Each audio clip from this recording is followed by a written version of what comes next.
And right now we are online. Hi, good afternoon, everyone. It's a good day to be in this beautiful island of Jamaica and to welcome us all to this first MicroLab webinar with the theme Land-Based Financing, Creating or Recognizing Value of Informal Settlements. Today we have with us several distinguished personalities. I would just like to introduce us to them. We have from the Portmore Municipal Corporation, Mr. Onigray Parker, who is the Director of Planning at the Portmore Municipality. Welcome, sir. Thank you. Onigray is an employee at the Portmore Municipal Corporation and has been there for 11 years and has been doing some fantastic work, sir. Welcome again. Thank you very much. We also have seated at the table Cherise James, GIS Manager and Land Tenure Specialist on this project of BRACED. And we'll talk a bit about BRACED in a short while. Cherise is a graduate of the University of the West Indies in St. Augustine, Trinidad. Welcome, Cherise. Thank you. You have been doing some valuable work for us, and we appreciate your time with us. Then we have Julian Stewart, who is the Land Legal Specialist on the BRACED project. And Julian holds her, is that LLB?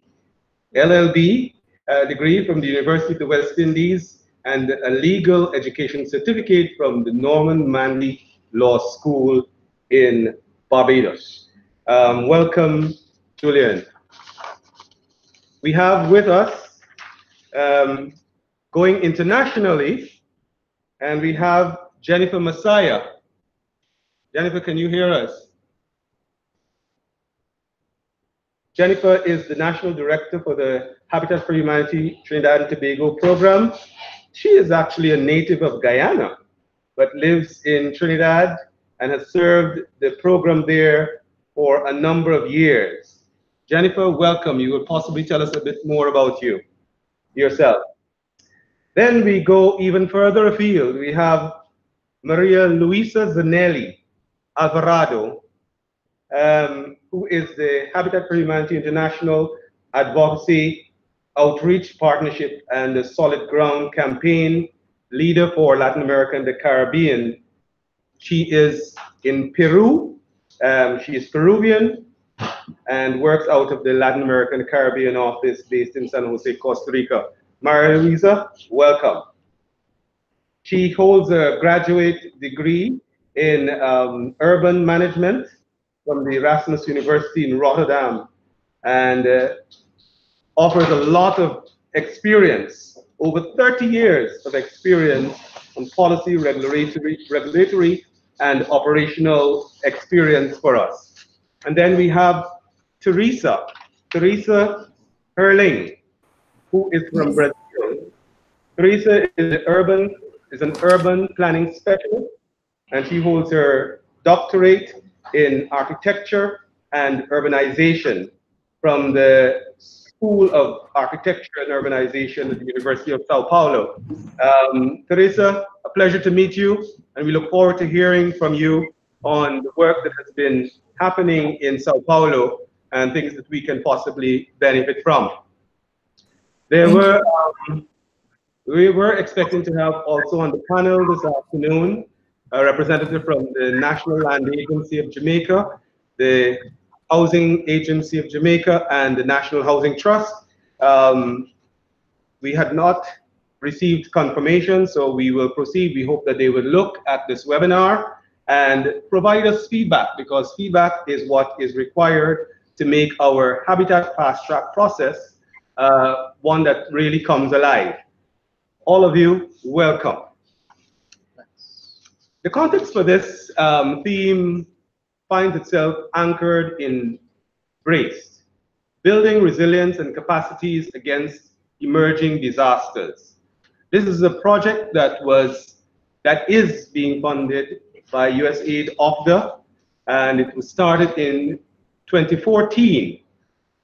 Since then, we have enjoyed two additional iterations, and The work has covered 3 sectors. The first iteration covered 3 sectors: shelter and settlement, water sanitation and risk, water sanitation and hygiene, and risk planning and policy. However, the second and the third iterations have been focused on tenure security and its role in determining the level of resilience. The project's attention has been on urban informal settlements, and we speak particularly to the communities of Nago Head, Newlands, and Gregory Park here in Portmore, Jamaica. We recognize that the work bridging the ever-widening gap between the urban poor and tenure security has been growing starker as vulnerability increases due to the ever-present impact of climate change. Suffice to say, the discussion of land regularization has surfaced as a major block to building lasting resilience. We had a first workshop a month ago that addressed cost, which was that burden of land regularization. Our focus was how do we alleviate that burden.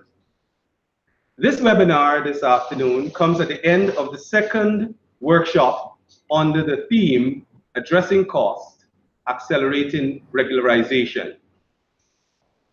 Just wanted to highlight, coming out of the first workshop, 3 priorities, needs or challenges that were identified.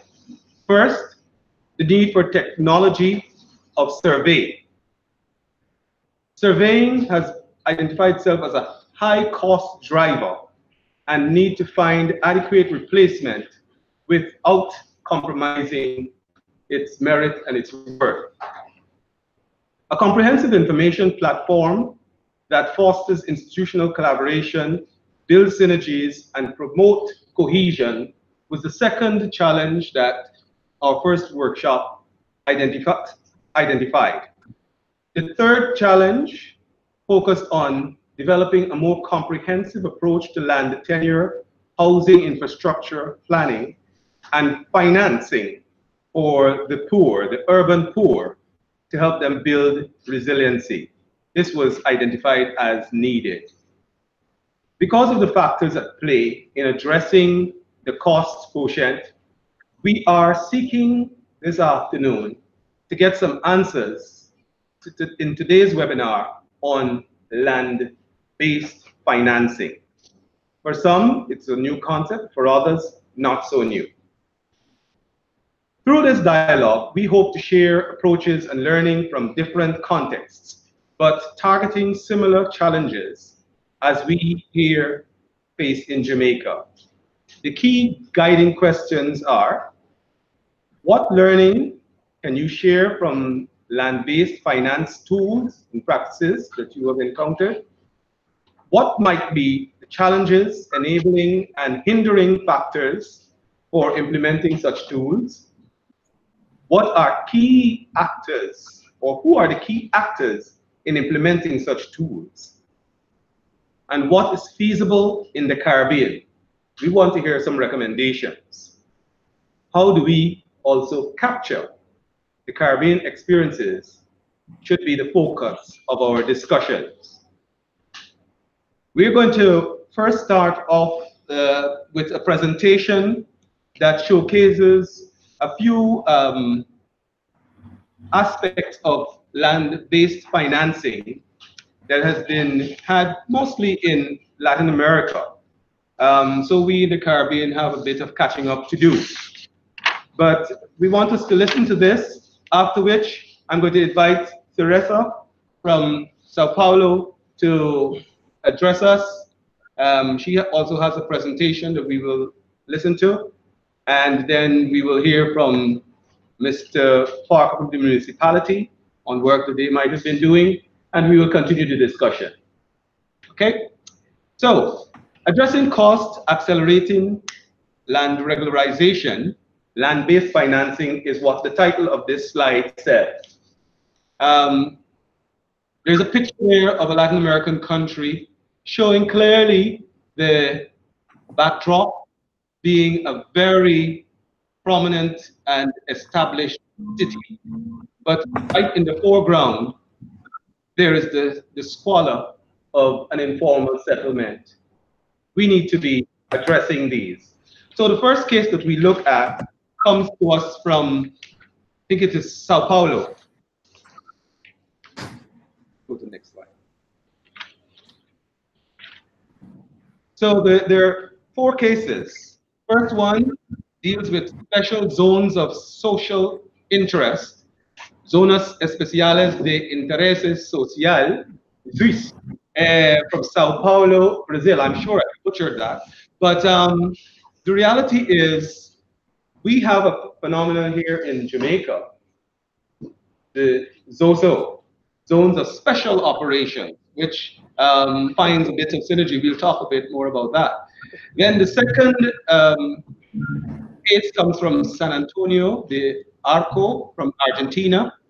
Then there's the renewal, urban renewal from Colombia.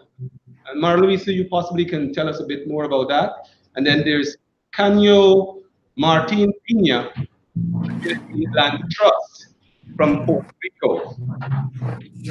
In the zones speciales, or special zones of social interest, some of the high points of this particular intervention by the municipality of Sao Paulo focused on developing a participatory master plan. They sought to capture the value added from the urban poor. It focused on social functions of the city based on financial instruments and planning. We do have a representative from NHT in the room, so we don't know what some of this might have for NHT's plans in the future.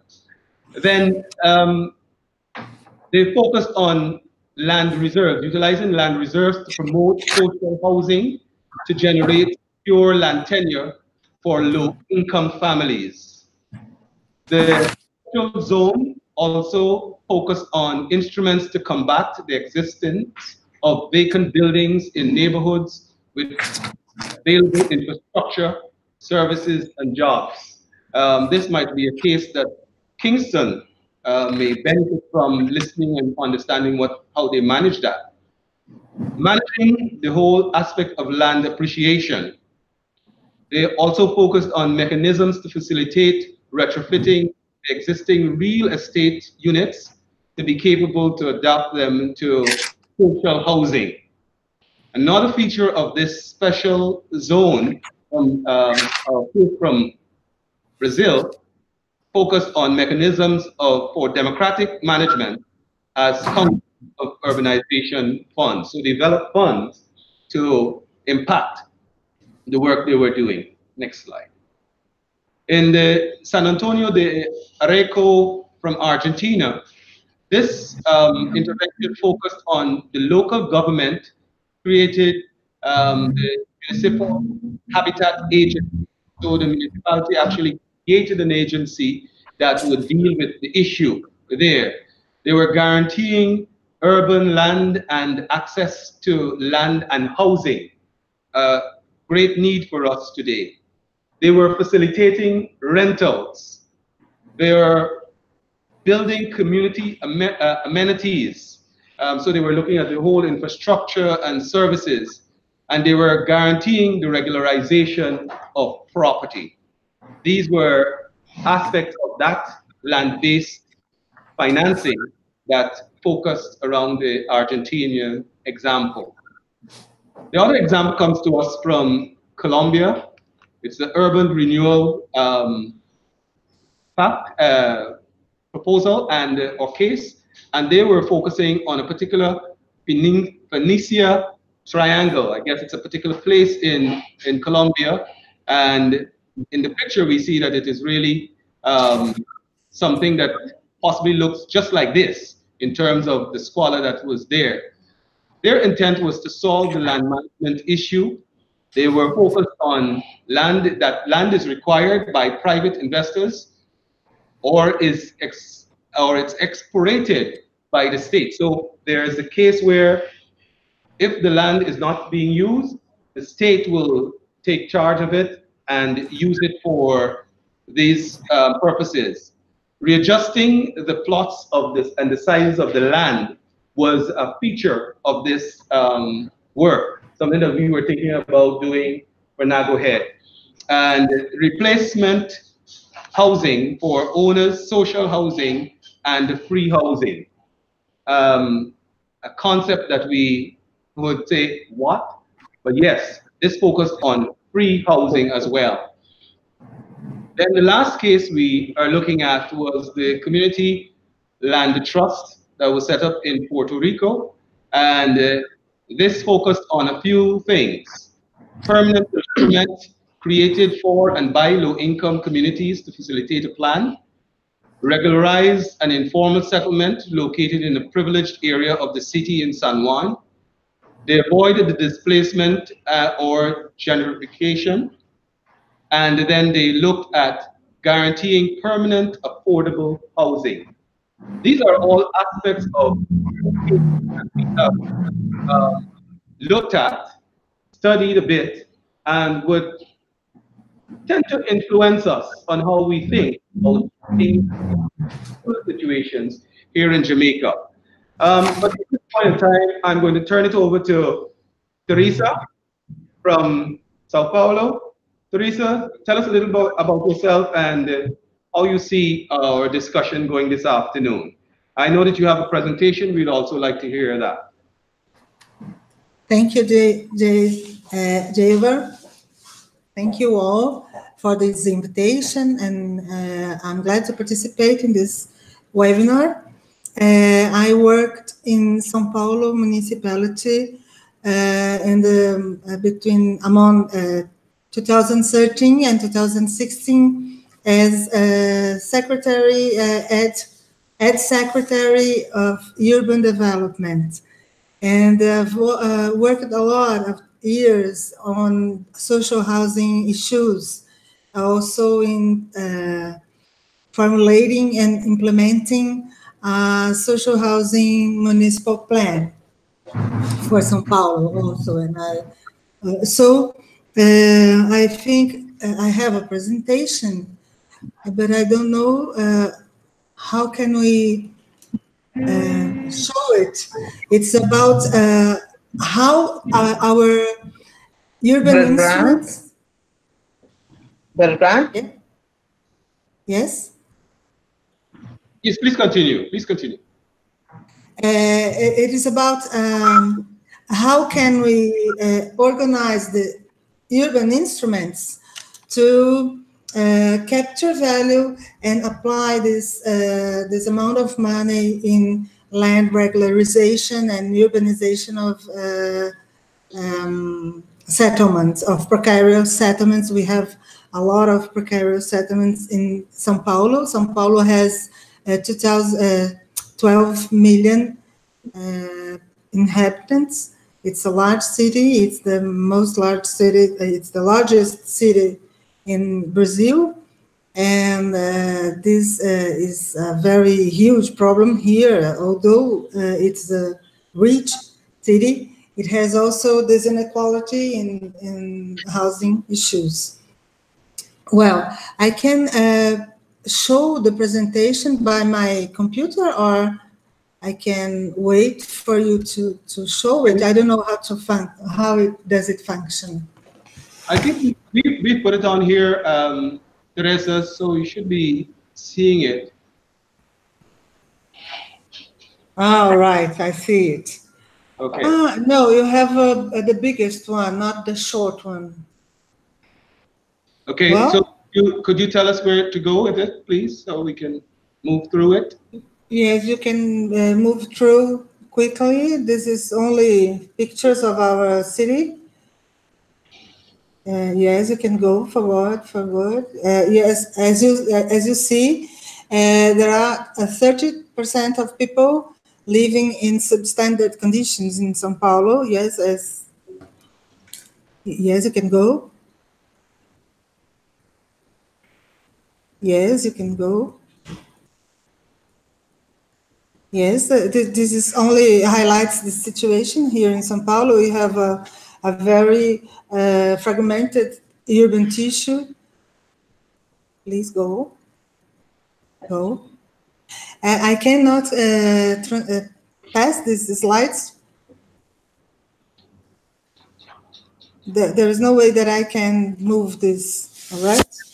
No, Yes, you can. No? Yeah, I think okay. Incorrect one. So if we can just go through it. Yes, okay. Well, here you are. This is the map of São Paulo. You can stop it here. And we have this important river here. This is a river that receives all the flood in São Paulo, this river Tietê, and we have two watershed basins here, okay, with another important here, Rio Pinheiros, okay, you can go.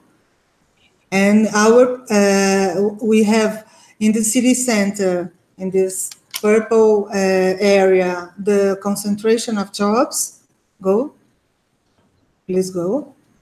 And the substandard settlements are around. It's just far away from the job offers, and the people have to be 2 hours in the buses to go to work.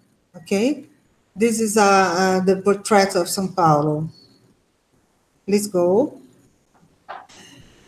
So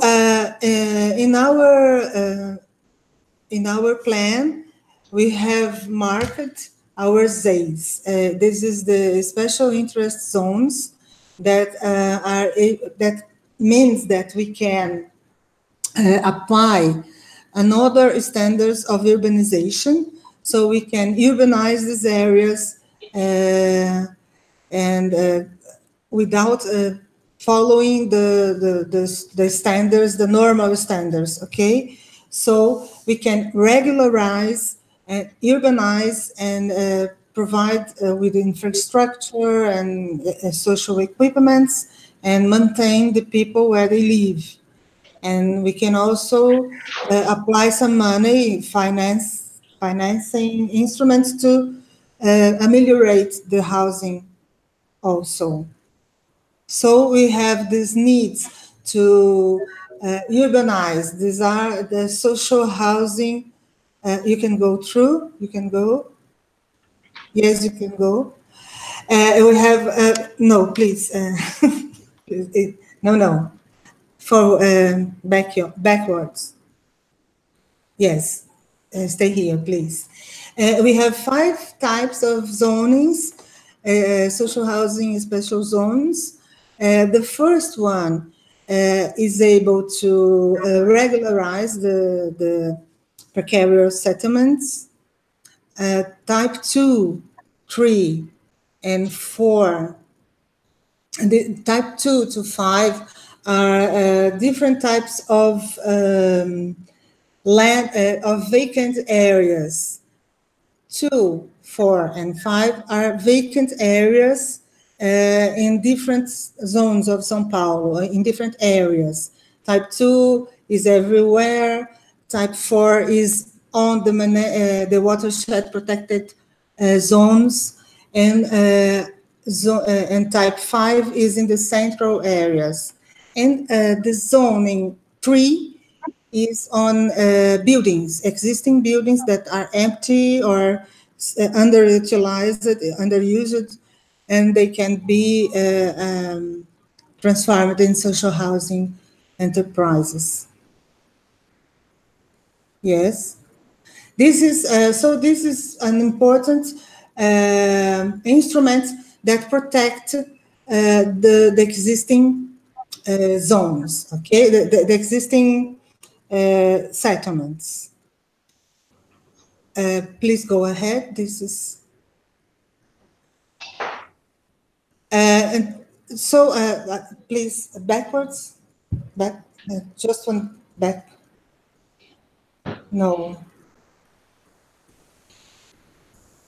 No, forward. This is very difficult for me because this presentation was not that the last one, but okay. Please, another. Well, stay here. So we have another thing that we have implemented in the strategic plan. That is the how do you say this in English? Outorga onerosa. This is the onerous grant to the right of building, to the building rights. That means we have to pay we have to buy the right to build over a certain basic land use tax. In São Paulo, this tax is one. That means that you are free to build one time the area of a terrain. Okay, so the market can buy a terrain and build a building one time. They don't need to buy and to pay anything. But next, if they construct additional land use rate potential, they have to buy these grants. They have to buy this right with money. Okay, so they have to buy, and this money goes to a municipal fund for urban development that is applied in social housing issues and transportation also.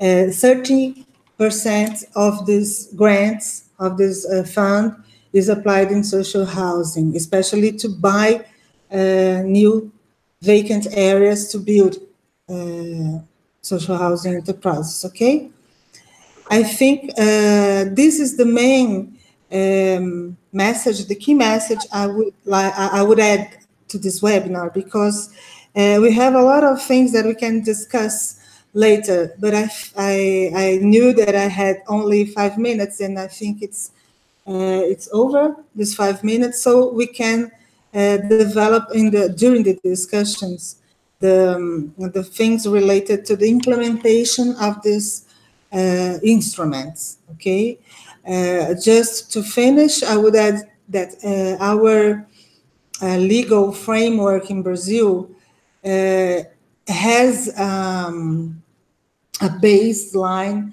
that is our federal law, the city statute, that protects the municipalities to build, to implement their master plans, guaranteeing the social function of property.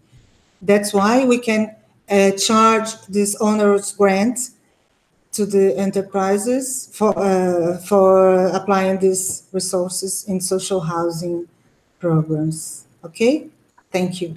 Thank you so very much for that. There are lots of information there that we would want to tap into, but indeed your last slide is indeed one that would capture our attention, that creating that fund that can be used at the municipal level. It is a good transition actually to Mr. Park telling us a bit about if there is any such system that we have in the municipality here, to get an understanding of how that compares with the kind of leverage that they would be able to use in Sao Paulo. Thank you very much, Irvin. Well, the presentation that was just shared with us is very interesting, and as a matter of fact, we here in Jamaica have moved from the local level to bring it to the national level, that we here in Jamaica can learn from these best practices. However, based on what was shared, there are standard principles that I saw that was implemented in how they went about it in Sao Paulo. And the first point that I want to reiterate was that there was a master development plan that was done. And this is very critical as we move forward, and in terms of regularizing informal settlements, it is critical. For us in Portmore at the municipal level, we wouldn't have had any experience where residential regularization is concerned, where it was driven by the municipality. But what I can share is that we would have had experience where, from a commercial perspective, what am I talking about? I'm making specific reference to our Aki Village development. Aki Village. Aki Village. For those of us from Portmore and St. Kingston and Jamaica would have had some understanding of what I'm talking about, but for the benefit of my friends across there in Sao Paulo, Brazil, the Aki Village development came into sharp focus because of some informal commercial activities that were taking place at one of our major entrances to the municipality. And interestingly to know, these activities were taking place for over 20 decades. Mm. And when the municipality came into existence, which were less than 2 decades in terms of existence, we sought to create some level of order.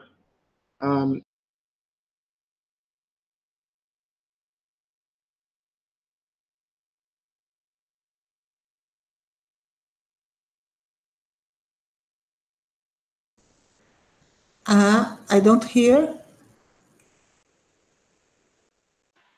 Yes, sorry, there might be some technical problem. If there is. Yeah, I realized we went down for a bit. Continue, please. Okay, what we were able to do there in Aki Village was really remarkable, because what we have done is to remove persons who are operating informally at an area where there were no sanitary facilities, no garbage receptacles, no formal electricity, to an area where they were formalized, have their own shop or care. And not only that, Sir Irvin, but we were able to organize these individuals with the assistance of another learning institution to train these personnel in areas of business management. So it was more than just an individual selling breadfruit and akis, running down a vehicle in the middle of the road to a setting where you as a vendor can come to a shop and make your request, and these individuals would have dealt with you in a professional business-like manner. To the point where Aki Village has become a landmark in Portmore. So persons who want to meet up with other folks in Portmore, Aki Village has now become a landmark. Meet me at Aki Village and we can move on further. So this is one of our experiences that we could share, where regularization, but more from a commercial perspective. Yeah. Thank you for that. But we have not had any kind of that inroads, same kind of thinking with housing or land regularization, because of it not being a part of your mandate, or is it because of just not a desire on the municipality's part at the moment? Well, it's not that it's not a part of the mandate of the municipality, but for more reasons than one at this moment. The last slide that we looked at from the South Paulo experience, where municipal funding, that is a critical point. And hopefully with assistance from the national level, we'll be able to carry forward some of these initiatives. And this webinar experience is important so that we can learn best practices from our neighbors. Thank you. And on that note, we can actually ask Marluisa, because I know, Marluisa, you've been traversing the Caribbean and Latin America for a long time and has tons of experience and possibly a lot of information that you can share. Would you want to join the discussion now, Marluisa, and possibly show us some slides or information that you might have on some of these experiences that we can learn from? Can you hear me now? Can now, yes. Okay, perfect. Yes, first of all, I would like to say that this sharing knowledge, sharing lessons learned, experience learning from each other, creating this critical mass of knowledge in Latin America and the Caribbean, and also critical mass of people trying to know more about what others have been doing is something that we, since last year, it's an effort from a series of organizations, Habitat for Humanity, Cities Alliance, Lincoln Institute of Land Policies, among others, that we are implementing what we are calling the action labs, or the labs and webinars, to share information and experience among different stakeholders. And we are really happy to know that also our colleagues from the government, local governments and national governments see these efforts as something that is useful, and we are interested to follow this knowledge sharing. So I just wanted to a little bit highlight, let me check here, looking at the questions that you were giving us, Irvin, what learning can you share from land-based finance, and what might be the challenges enabling? Listening to the previous presentators, I think that one key lesson from most experiences is to recognize land as a fundamental component in the development of cities, that land is the foundation of life, and therefore is very important for the improvement of living conditions of the poor.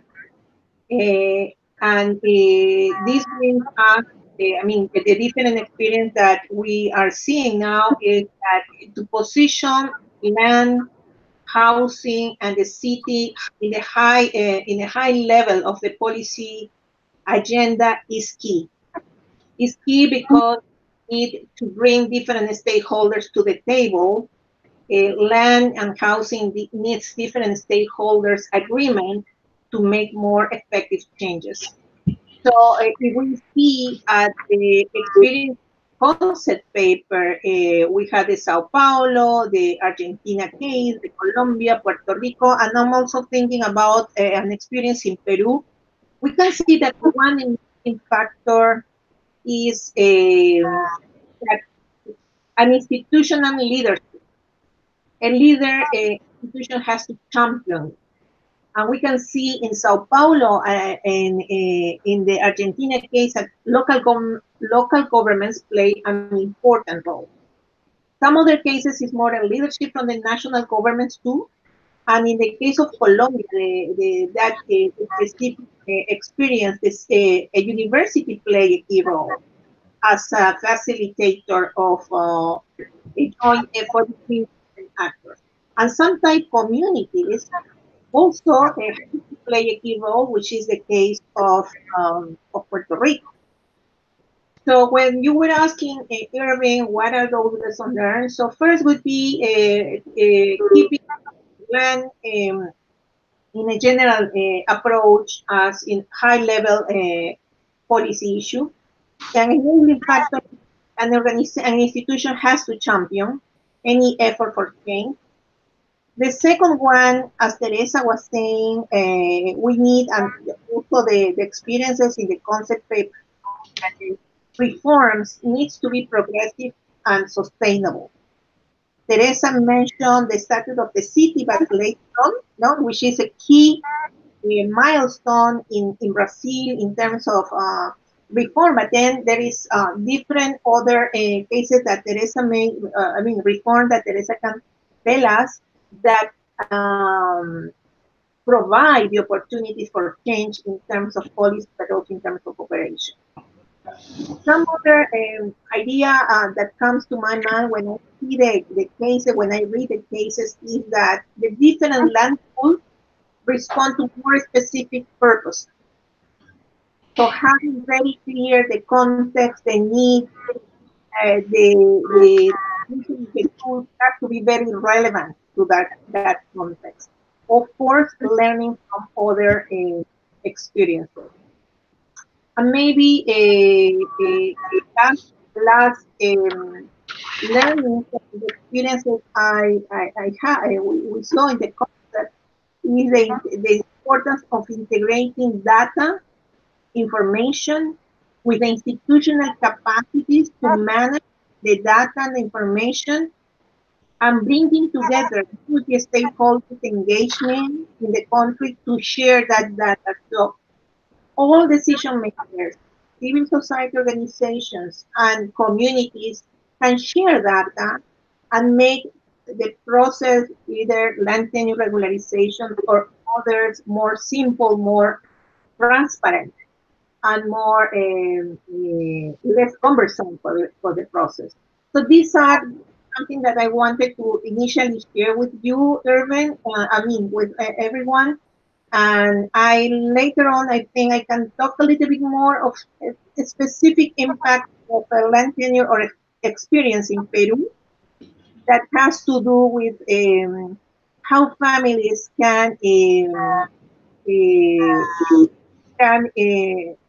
find opportunities once our land tenure regularization process is implemented, in terms of how the value of land can contribute also to the opportunity.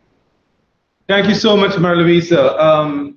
I like one of your lines that you use, that land is fundamental to the foundation of life. And I immediately tap back to the whole concept of economics and the factors of production being land, labor, and capital. And oftentimes we fail to really understand that role that land plays. We're going to bring it again a bit local around the table. We're going to ask Sharice to tell us a bit about what has been happening, what kinds of experience, if anything, similar, what kind might have been some of the challenges we might have been facing. So Sharice, take it. Right. So we have conducted socioeconomic surveys in communities like Nagohead here in Jamaica, and Nagohead, Portmore. And what we found is that out of approximately 1,500 persons living in the community, 70% of the individuals there, they are working, whether hustling or being employed. However, their income, majority of the persons would survive off income between $30,000 to $50,000 per month. Now, we have the situation where we would like to regularize communities in Jamaica where persons are settling informally. There is not much infrastructure to the standard that is required here in Jamaica. And in order for us to regularize, we would like to put specific infrastructure in place. However, all of this comes with a cost. And at the end of it, the people that we are providing for, their income cannot afford most of the times what we are putting in place, the standards that we are setting, and what we would like to happen. Because at the end of the day, yes, we speak about being resilient and all of that, but at the end of the day, the people, they are not able to afford it based on their income. So what I would love within our discussion today is to see if there are ways in which we can actually find a way to still achieve our objectives, but to also help the people that we are providing these services for, help them to afford or help the process so that it wouldn't be as costly on the back end for the poor that we are catering for. Excellent. So I thank you for that, because one of the things that you mentioned, you didn't call it this way, but I'm putting it this way, is that we have actually been through our planning process or infrastructure process, pricing out the poor from actually being able to access the land. And therefore, what needs to happen is a rethink on a number of the laws, on a number of the practices, so that we can really consider including them in the market, because it is a market. And we've heard from different studies and in the community that persons are willing to make payments, but they just can't afford where the process is at the moment. So we need to think about that, not price them out. Go ahead, Sharice. Recently, just about last week, we did a verification exercise in the community of Gregory Park. Now, Gregory Park is an area where persons are settling on government lands. And what we heard from the citizens is that they are willing to pay lease. However, based on their income, they would love to lease in order to purchase the property, but they want to do it over a specific period of time, and also not at the market value of the property, but the unimproved value of the property. So they have made, they have the idea that they cannot get everything for free, but meet them where they are able to meet you also. Thank you. Thank you so very much for that. And one of the things that we were talking about today was the whole, in the workshop today, was the whole aspect of data and information sharing and how that can actually cut the costs for some of these things. And of course, introducing different types of technology like drones in place of actual surveys, and seeing how that goes. But that would require us looking at the laws and somehow getting the powers that be to speak to these matters. We're going to turn to Trinidad and Tobago. Jennifer, I hope that you're with us and you're ready to go. But tell us a bit about what has been some of the experiences down south from us in Trinidad.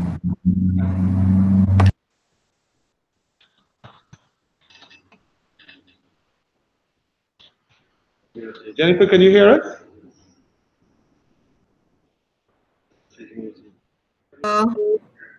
Hello.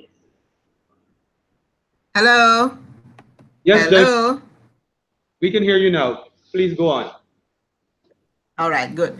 So I want to zero in on the experiences in Trinidad from the perspective of a particular project that I was involved in. I was invited by the IDB to represent civil society on a grant that they gave to the government for $40 million US, and the government matched with $10 million US. And the purpose of that grant was for land regularization and housing subsidies.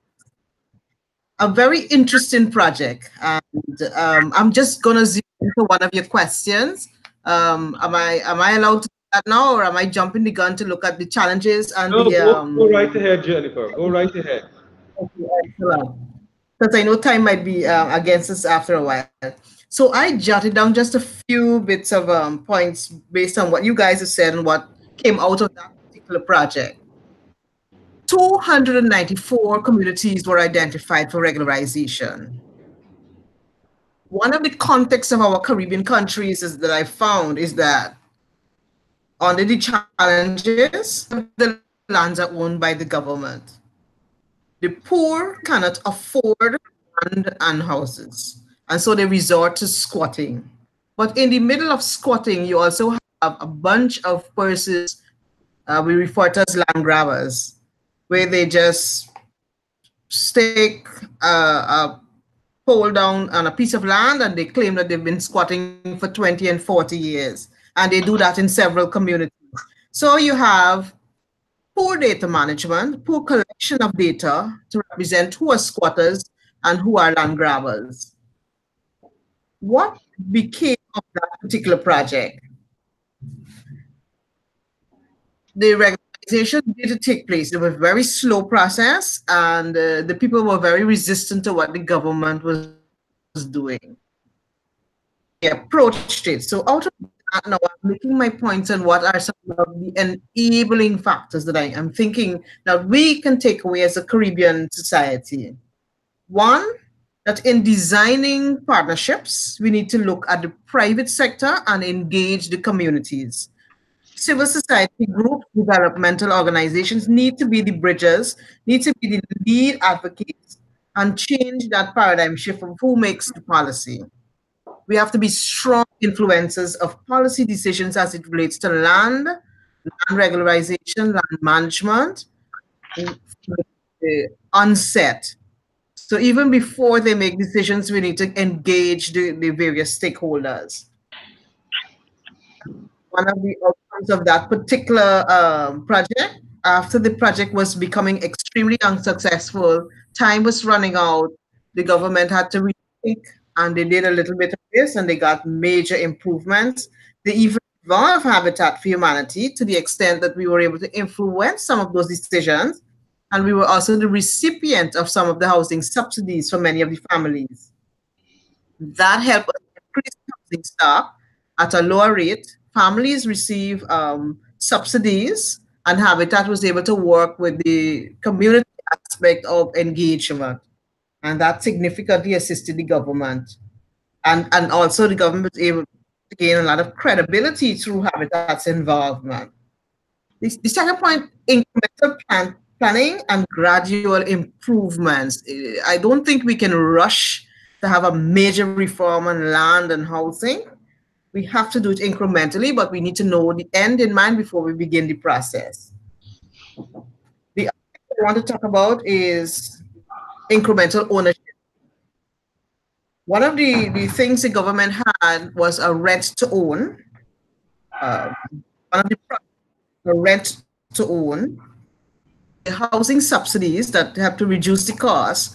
The third one was involving private partnerships, which meant the financial institutions, the credit unions, and that helped to reduce costs. Because I understand that one of the major components of what we're discussing today is the whole aspect of cost and the poor's inability to access land and housing. Then as it relates to design of communities, as we take up the environmental factors and climate change, developmental organizations need to be a major influence in making sure that before one single infrastructure work goes down, a lot of research on the land and the environment and its effect now and the future is done. That will help us to address some of the climate change issues. But they're having a huge problem right now with flooding.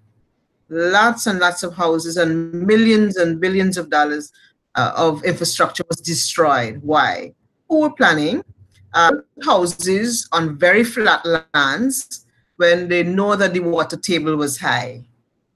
So, I mean, just understanding the water table or the dictum level of that particular land or geometrics of the land, then that will certainly help in the planning process to address those issues as we think of housing. The last point I want to make, because I have tons of points on this book and my time is probably up.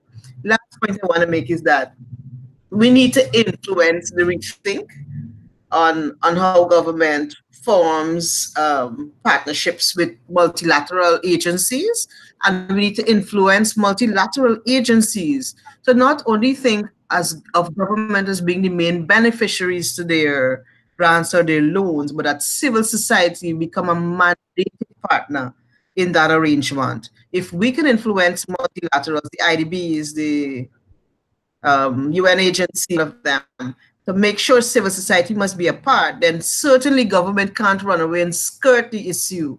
And we can now influence the issue of procurement and designs and all of the things we know at the community level is a major concern. So when I stop there, I guess my 5 minutes is up. Not a problem, Jenny. We know that you have lots of rich information to share, and we're thankful that you've been able to share some of them.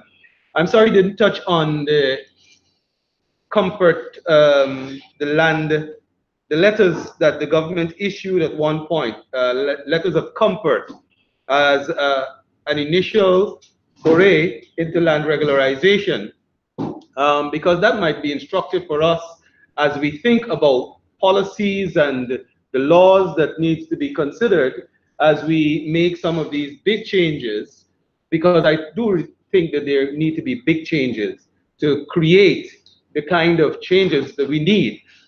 Just put it into context. In Jamaica, they have over 700 informal communities. And if you do a quick math calculation, it's about a quarter of the population that live in informal sectors, not all of them squatting, mind you, but live in informal situation. And so we need to consider, how do we change that dynamic?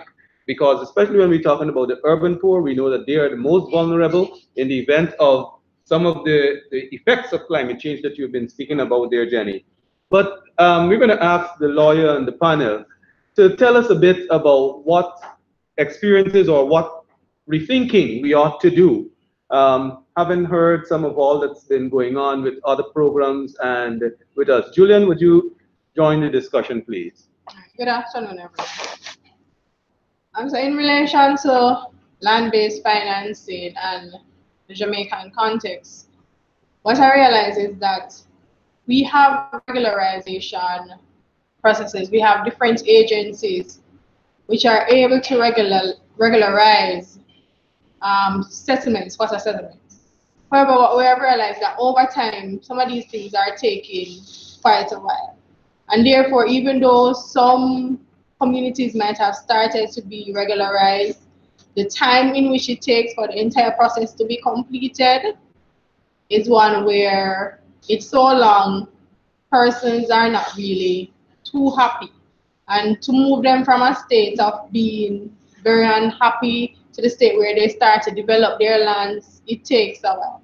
So what I think that we have to look at is, how best can we see regularization as a process to make the poor come into the market of being able to invest in their homes, be resilient, see how best they would be able to get financing from credit union, different things. Out here maybe NHT, different aspects in which these persons are able to access certain financing, and therefore after that, once these persons have titles for these lands and everything, then the government will benefit, because these persons will now be a part of the pool where they are paying taxes. If they are going to sell the land, you'll have the transfer tax, the stamp duty, all of that. So we have to look from it from a holistic perspective, where it's not only just getting them regularized, but what can come from them being regularized.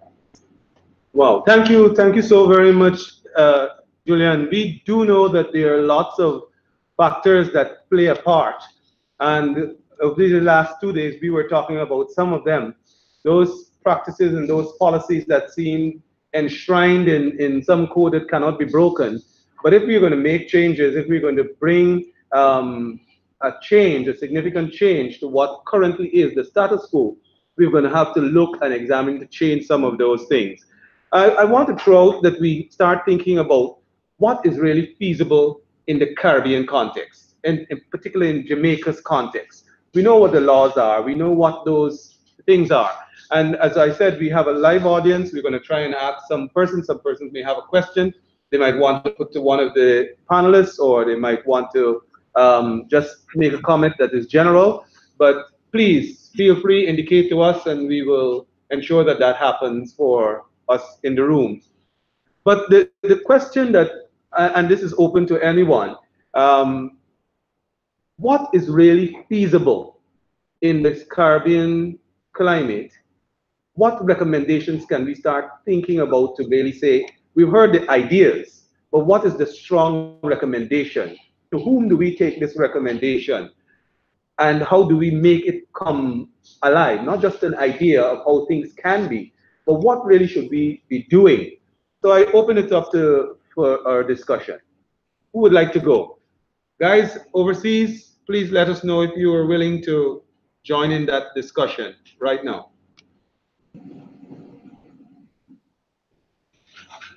You don't all have to speak at the same time.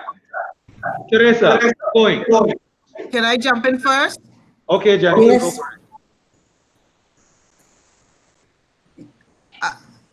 Jenny, can I jump in? Yes, go. Excellent. So, as part of the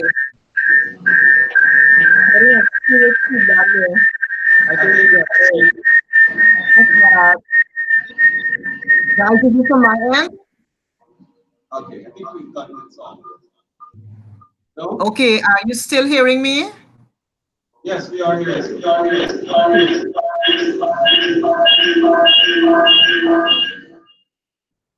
you mute microphones, please?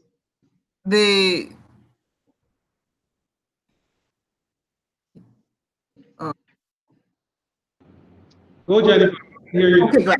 So, writing on Irvin's last comment when I finished my presentation, one of the suggestions I have for the Caribbean is just what they did with the land regularization in Trinidad and Tobago. How it started is a few years ago, they did a research on all the squatters and they had a stop date.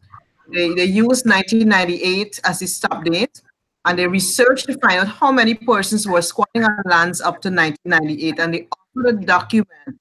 It wasn't a deed and it was not a title. It was called a certificate of comfort. What it basically acknowledged the person was on the land for a long time and shared in that document an intention to give a deed in the future. That mean that the family will have that particular plot of land, but it guaranteed them the regularization process. Because it gives the family, one, an assurance that they will be catered for when the regularization process is over. And two, it allowed institutions like Habitat for Humanity to use those documents to help the families. So going forward, in terms of slow process, easy process, and achievable processes, I think a document like the Certificate of Comfort would not be a bad recommendation. This thing they did is build that database, make sure that they had all the families that were to fit in a particular income, to fit in a particular qualification criteria that they set up, and then those families they went forward with. And then the third thing they did was they sought financing from the multilateral agency so that they could regularize and actually gave people land after they had surveyed the lands. So I think that's a process that we can use. And the last comment on that is that they involve civil society, and that's where Habitat got involved, both from a policy, so we were on the advisory committee, right down to we were involved in the selection of the families to help them once the criteria met Habitats and the government. On how probably a process in the Caribbean can be used using the certificate of comfort right down to the regularization. We also influence a little bit on the regularization. Let me just share a little bit on that. On the regularization side, what we did is pick a sample of 5 persons and we paid for the lands on behalf of the family. So what we did is offered the families both housing and land. The government, and they subsidized the cost. So they didn't, families did not pay the full cost on the land. And so there was a part there, government provided the subsidy on the land, provided the subsidy on the house, Habitat came in as another partner to actually construct, and then we had the financial institutions that were funding. So perhaps that's one model that can be used.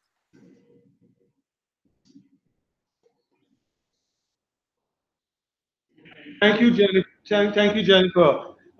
There is a comment from the floor, so I'll take the comment and then we'll go to Teresa because you wanted to speak. let me just get the microphone for Ms. DaCosta. No, I would like to ask you, in Jamaica, do you have, who are the whose are the properties? Who are the owners of the land in Jamaica that are occupied by these poor people? Some are private lands and some are government lands. One of the problems in Jamaica is that the government owns less than 22% of the land, and that includes forest cover, forest reserves, or what should be forest reserves, that they don't own, but they're still trying to protect it. On the other hand, in the Caribbean, Trinidad owns over 60% of the land, and a lot of the land they make available to people are leased.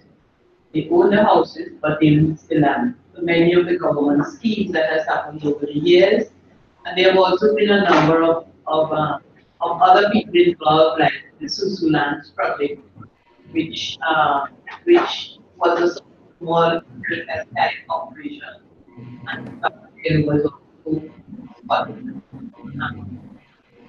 for the settlement accepted in Trinidad. And in fact, they utilize our incremental infrastructure document that was prepared to make it as used. Irvin, we cannot hear anything. You did not hear? Sorry. No. Microphone was still.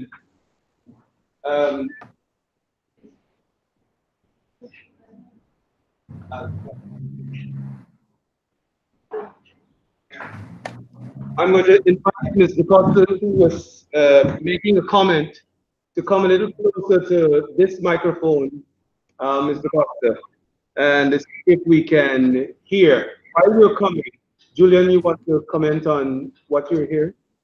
Yeah, I was just saying, Ms. DaCosta answered that some of the lands are private lands while other lands are crown lands. All depending on the situation, it might be one of the two lands that are being occupied. Okay, because I know that our first experience in our second iteration, we dealt in Navajo, and that was made up primarily of private land. But in this third iteration, including Gregory Park, most of it is crown land, state land. While Mrs. Costa is coming, she has been one of the minds in Jamaica here that have been at the forefront of all and everything land. So, Costa, please make your contribution.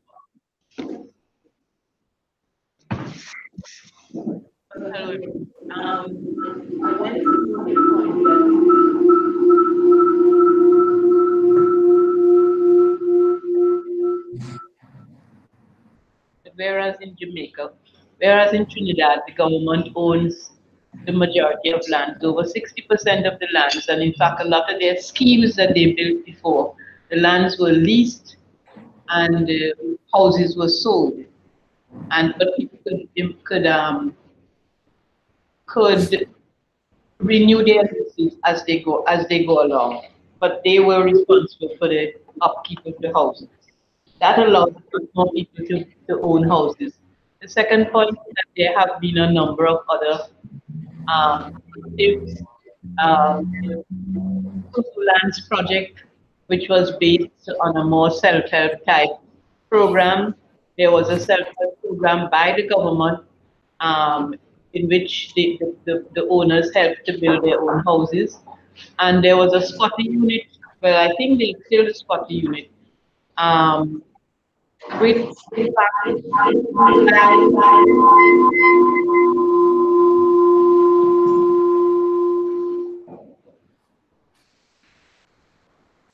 utilize a number of manuals that we have developed in Jamaica. The gentleman who was involved, one of them is now he was at IDB, I think he's now at the World Bank. But I think, as you know, both the World Bank and the IDB sort of got out of housing. because I think we realize it's a very serious problem. That $40 million project, the government had money at the time. You see, Trinidad had money. They're a bit in the problems right now. So they could afford a lot more than Jamaica. And was also making the point that a lot of the other islands in the Caribbean also own the majority of lands, a lot of the smaller islands. And so they are not Barbados. They are more capable of making lands available and subsidizing the cost than, say, Jamaica. Jamaica only owns, well, a few years ago it was 22% of the land, but that included all that the ministry of all the ministries, education, schools, clinics, all the government facilities, and it also included the forest, which occupies quite a large area more in the middle of the island, but they only own a third of the forest lands because they can't afford to buy the rest. Although it's supposed to be declared, but if you declare it, you have to buy them. So you have to develop other programs to get the owners involved in protecting the forest in those areas. And we have had assistance from various people, the IDB and so on. Some of it was related to government land settlements, which was agriculture and at times housing with it, areas where houses were put. But I think they found that it was very difficult to prove who owned, and we don't have a cadastre. A lot of the islands are much more better organized with respect to having cadastres. They were nice and easy to do. Jamaica is big. We started one little land administration and management program, but it only did like 50. I think they managed about 40,000 parcels of land, and LAMP is going on, but the emphasis on the cadastre is not there. It was the cadastre, clarification of ownership and titling, and so that happened with a lot of benefit in the life. With that in mind, Jackie, what comes to mind clearly is the fact that you mentioned Jamaica has such a small percentage of state-owned land, and that would put an extra layer of pressure. Because as we recall in the first workshop, when we saw the example from Dominica, where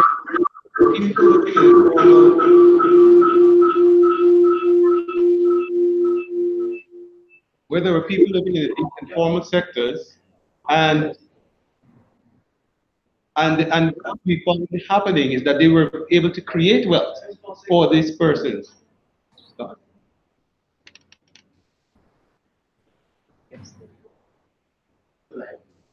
Okay, so the situation then is, how do we, or what resources do we have to tap into in the absence of land in that nature? And one of the things that I think I heard mentioned by Jennifer and by Teresa, was the fact of getting private sector involved, and not just token with their CSR programs, but really getting them involved, especially developers. If you are developing possibly an area, a certain section of this area comes into possibly zoning, Mr. Parker. If you're going to do any kind of development, like the Caribbean estate houses that are here in Jamaica, while they're getting their development plans going, there should be some kind of caveat for developers to make some kind of provision for low-income urban poor, because these are urban areas, but some kind of relationship like that, because especially since, as you said, Mr. Costa, the majority of the land rests within private owners' hands, then there needs to be some kind of thinking of how we do this. But even the small percentage that is available to the government still needs to be managed more efficiently, because as we recognize in Gegre Park, the bulk of the lands there are government owned.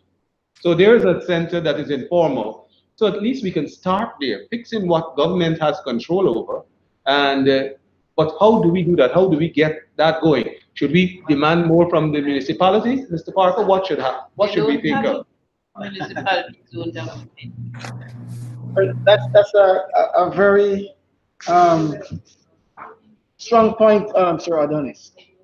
The fact of the matter is that even though the local authorities will be the better or best entity in terms of having our hands on the pulse, being interfaced with the realities directly in front of us. The reality is, as Mr. Lacosta would have said, the local authorities don't have the resources at hand to deal with these matters. But I think what would be a fix, suggested to be the fix, is that there should be a strong political will to get these matters resolved. And I say this with this in mind, that when we look at the Singapore approach to their national development, there was a strong political will of wanting to be developed. And it's not news to us here in Jamaica to know that the advancement that Singapore would have made, that they would have adopted a model from Jamaica. community development. Right. So it's not that we don't know how, but we need to have that strong political desire and will of wanting to solve the problem. Now, I know that there's a connection between policy and politician or political will, if you want to use that. How do we, for all intents and purposes in getting to our end game, how do we try to delink them for effectiveness? So if we can delink the policies, seeing it through practical, technical eyes, rather than seeing it from political sense, who takes the charge on doing something like that? Because once those things can be effective, then even the politicians can kind of be held in check to follow the policies. Because right now, we are following a set of policies and laws that are not necessarily advocating on behalf of the poor. They're market values. And we recognize that even as we speak about market values, we have to create new market values that include a broader base, the base on the urban poor, the base on the poor, the base on the vulnerable. Because unless we do that, there's still going to be a situation where the next storm is going to roll around, the sea is going to come over the shores of Portmore, and the people are going to be affected, and the politicians are going to be inundated. So we need to find a way of separating this. Teresa, is this something that is this kind of phenomenon you had in Brazil when you were thinking about grappling with that policy of everyone getting involved, the participatory policy? Sure. We had here in Brazil a period of democratic ascents. Now we are facing some problems here with this, but we had a long time, 30 years of democratic governance in national level, and we have here at the end of our dictatorship in 1980s, we had a new constitution that established different levels of obligations in the three levels of the federal entities. We have the municipalities, the state governments, and the federal government. And the local governments were responsible for ordering the territorial development and all the use of land, etc. All these laws were due to the government in the local level. And this was very important to foster the democratic participation of the people. This participation was built during the dictatorship as a form of organizing people. So when we started in the 80s and 90s with a lot of local experiences in local level of master plans and urbanizing irregular settlements and etc. These experiences were very strong with a very strong participatory element issue in these policies. I think this is the main element to guarantee the continuation of a policy, and also the link, as you said, from politicians and the policies, the public policies themselves. In our master plan, we had a very strong participation of people because we have in São Paulo a lot of organized social movements in housing and education and etc. And in environmental protection. These are very strong movements here in São Paulo, and these were very important to guarantee this social inclusionary zoning, because there is on the other hand, here in São Paulo, we had a very strong, how do we say this, marketing, this private enterprises. This sector of the economy is very strong, and they pressured a lot to do some, to not have this social zoning included in this master plan. So the social movement were to the door of the municipality and the council with the deputies, and then they guaranteed the implementation of this ZAs. Okay, so there is the movements, the social movements are a key stakeholder in this process. Thank you so very much for that. And that captures exactly what are some of the thoughts that we had here of what can be done. But it is, yes, you quite correctly stated, it has to be undergirded with that participatory approach.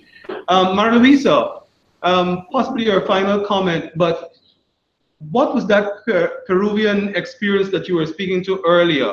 What was it like? Did it have any of these elements that we're talking to right now? Well, yes, yes. One of them is that, as I said before, land tenure was placed as a high priority in the policy agenda at the national level, but also at the society level. So I think that's really important. But I also wanted to share, I mean, I have some positive, let's say, views in what I see when I was in Jamaica. One is that in the first workshop, I can see that most public agencies related to land are aware that they need to work more closely, and they recognize that they were working more in a fragmented way, more silo way, and the need that they have to collaborate with each other because they share the same objective or similar objective is a high need, and this includes the local government. So, I think that's one of the important, for me, positive trends that I could find there. That has to do with, it has been said yesterday, the importance of having a cadastre that works and is connected to the land tenure process, and at the same time that is connected to the land planning, registry, and land-based finance. I think we need a more comprehensive approach And agencies, I think, I have that perception, positive perception, that they want to have that more comprehensive approach to deal with land tenure, cadastre, land planning, and so on. Because I saw that most of the agencies working on these sectors, land tenure, cadastre, planning, registry, were there. So I think we have to take into account these interests of the different agencies and build on that. Second, I think there is a very interesting, Teresa was mentioning, two key tools that I think should be also interesting for the Jamaica context. One is the special zones of social interest, and the second one, she just mentioned, the social inclusionary zoning. And they have to do with the objective of avoiding the exclusion of the low-income people from the areas that are regularized, let's say, or improve their housing infrastructure and so on, where the price of land increase. So it's those two tools, I think it would be interesting to look more closely and discuss how, if yes or not, can be relevant for the context, not only for the present, but also for the future, to avoid the growth of informal settlements. And this has a lot to do with Cherie's concern about the market value and how these tools can work on that sense, how these tools can help to avoid this gentrification or exclusion of the people.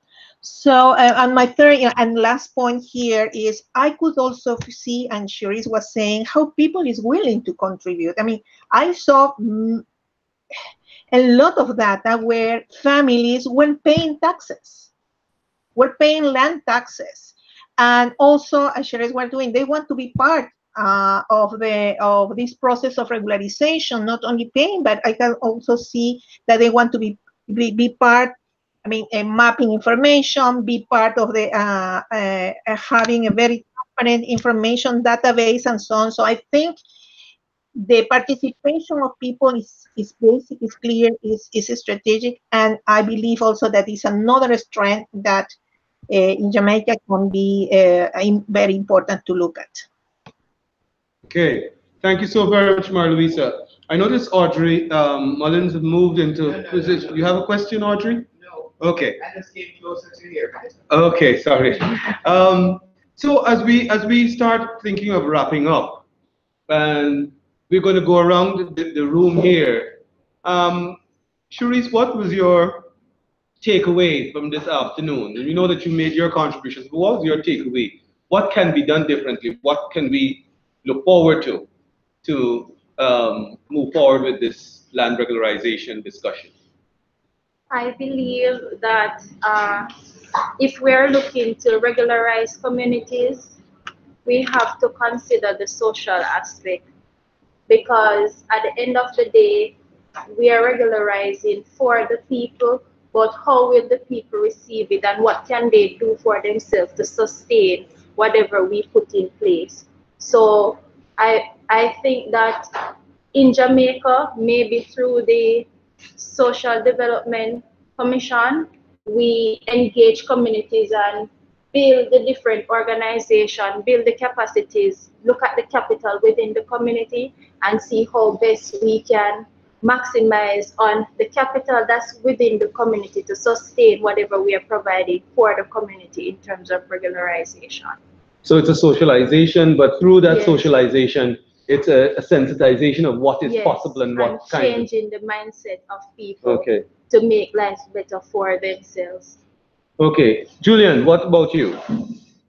Well, we have to see how best we can get different stakeholders on board to see that it's not only a benefit to the people if they are regularized, but it's a benefit to the entire country, where the government will benefit greatly. So once we can see how best we can get them involved and get other private sector involved, so and see if there are subsidies which might be available to get the process moving, because one of the main challenges or burdens of the process is the cost.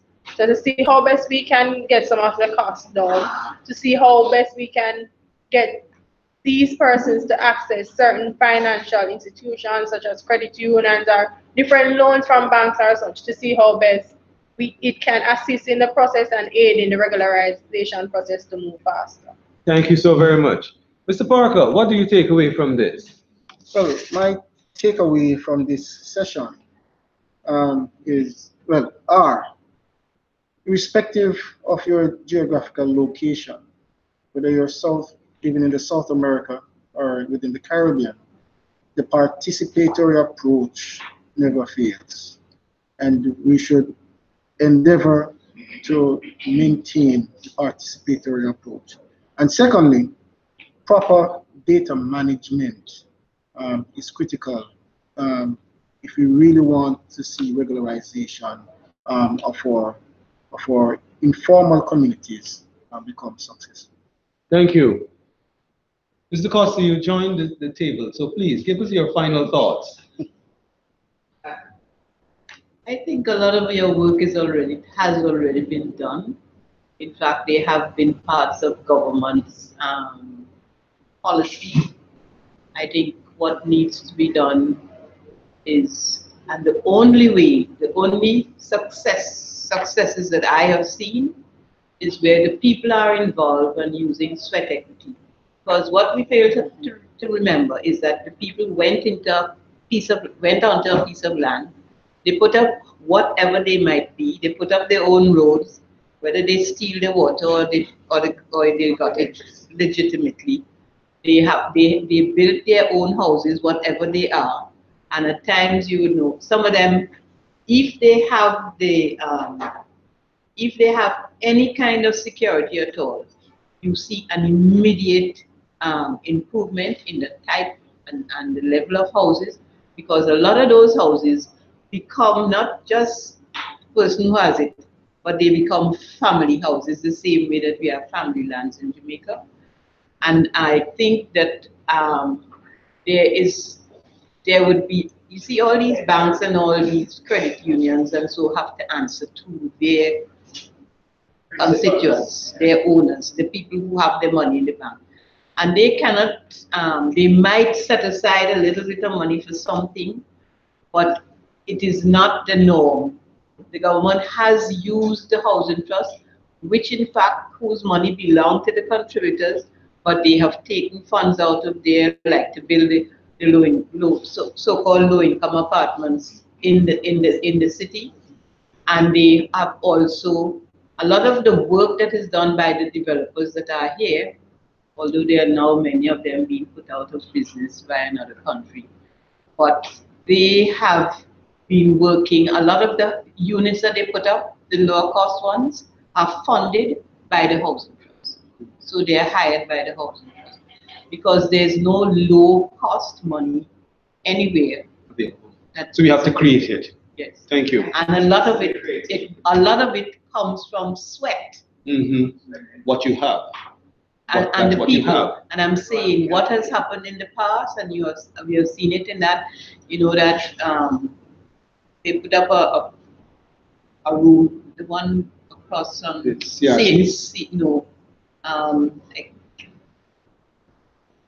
it's off the what you call it. It was started by the World Bank, and they were going to have walls and whatnot, and the people built things. The government came in and said they would do starter homes. But once they had those starter homes and they made the payment and the interest rates very low, then a lot of people got help from wherever. They know where to find. Everybody in Jamaica has a sister, uncle, brother, aunt, somebody who is in England or wherever. What do you call it? Remittance. Lot of remittance. Yes, lot of that remittance. has been. Yeah. And also they use. I mean, I have had a driver who was building a house, and he was building a house with his friends. This is the day-for-day thing that we have. Yeah.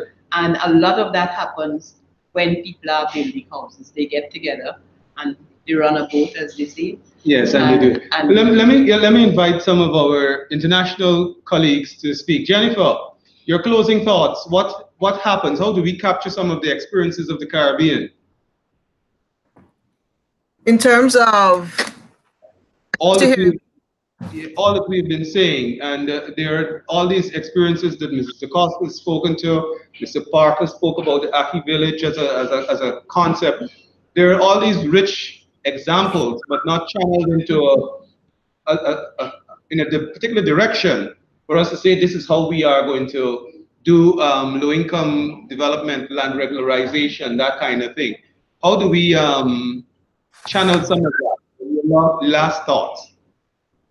All right, and you're hearing me? Yes, we are. Good. So in terms of the land regularization, I want to go right back to the certificate of comfort model in terms of creating a document that will encourage private sector to get involved. One of the major concerns of private sector is the risk. The poorer the families, the higher the risk for them. And so the social organizations can get involved to alleviate that fear, where we can do some capacity building sessions and training them a budget and credit management and help increase their capacities. But in addition to that, one of the things that I would want to recommend, not only creating the document that gives the financial institutions comfort as they lend those loans, but that government create the necessary climate that would attract private investors. For example, tax exemptions, maybe changing the repo rate at the central bank so that there is a lower interest rate. And then they add the component of enterprise into the house so that the housing are built in such a way that the people can actually earn income from the same structure. Enterprise. I believe can help with the repayment issues. And then finally, that we thinking about solutions. I don't know why the Caribbean loves that. We need to start going up apartment complexes, 10, 15, 20 stories, because land, as we said, is a very limited resource. If we have private investors on a 10,000 square feet build apartments to accommodate 40, 50 people, perhaps that it would maximize the use of the land and be less costly per person in the long run. Thank you, Jennifer. That's great to hear. And I know that the certificate of comfort has been something that has been used very successfully in Trinidad. Could be something that we could look at. And we need to really start channeling and documenting all those things. Mara Luisa, your final thoughts? Yes, yeah, I'm very happy to hear from Mr. Pratt from the former municipality, the vision they have for moving forward and how it very well match with what BRACED project is looking for and is trying to contribute to build up a more efficient land system or land management system and data management. So I'm very happy to hear that. The Habitat Fast Track process and the technological platform that goes in that direction, I think can contribute to reduce costs, accelerate the process of land tenure regularization, and also contribute further more than that to land planning and cadastre and so on. I think that also, as he said, the participation, the community participation is key. That's another principle for Habitat for Humanity. So I think that building on in that common objective, I think we can move in a very interesting, important way to the communities for more. Thank you so very much, Carla. Appreciate that. Yes, and I'm happy to hear that we are moving forward with the municipality, because lots of the work that we are doing now will be handed over to the municipality to continue, and we hope that it will go further up to central government. Thank you so very much. Teresa, your last comment? Can I just say that the UN Habitat now is UN in Africa and will be in other places. something called incremental titles. Yeah, Jennifer was just mentioning that also. The whole concept of incrementally taking persons from one stage to another is key. And you have been saying to us over these 2 days that that needs to be considered, needs to be really enforced in how we do things. Because at our first workshop, we had that discussion about separating the planning process from the regularization process.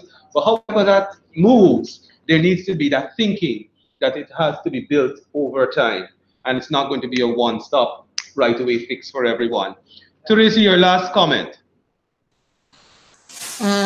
First, I would like to thank again for the participation, for the invitation. And I would stress the importance of having a national legal framework that can help the municipalities to go easy in this land tenure regularization processes. And I would also add another thing that the national government could also have, I don't know if Jamaica has it, a national housing plan, because it's very important to establish this, all the things that we have said and discussed this afternoon in a framework, the participation of the private sector and the social movements, the local of participation, the councils, etc., the plans, the different types of interventions, how this could be financed, and the important thing of cadastre and the systems of information. That is what I would like to stress. Thank you. Thank you. Thank you, Teresa. Thank you, Marluisa. Thank you, Jennifer. We really appreciate your time, your input. Charisse, Julian, Mr. Parker, Mr. DeCosta, we really appreciate the thoughts. This is a start. This is the start of a discussion. I invite us all, members of the wider audience, for being here. I would encourage us to join the Suelo Urbano site, HTTPS, that start comunidad su elaborando. Oh, I will send this to you. I will send this to you guys. I will send this to you. That was a good idea. I will send this to you so that you can join that link and continue the discussion, because there are forums there that this kind of discussion is ongoing. And as I said earlier, before we started on the webinar, Jamaica is not there. The rest of the Caribbean is not there. We need to get in there. We need to start talking and learning what has been happening and catching up with where others are, because we also have rich experiences that we can share. So we want to be able to be a part of that discourse. Again, thank you for this first webinar. We had a few technical glitches, but I think it all worked out well. Daniel and Gabriel, thank you so very much for your back-end support. Adrian and Javor, the rest of the team, thank you so very much. God bless you all. Thank you. Thank you. Thank you.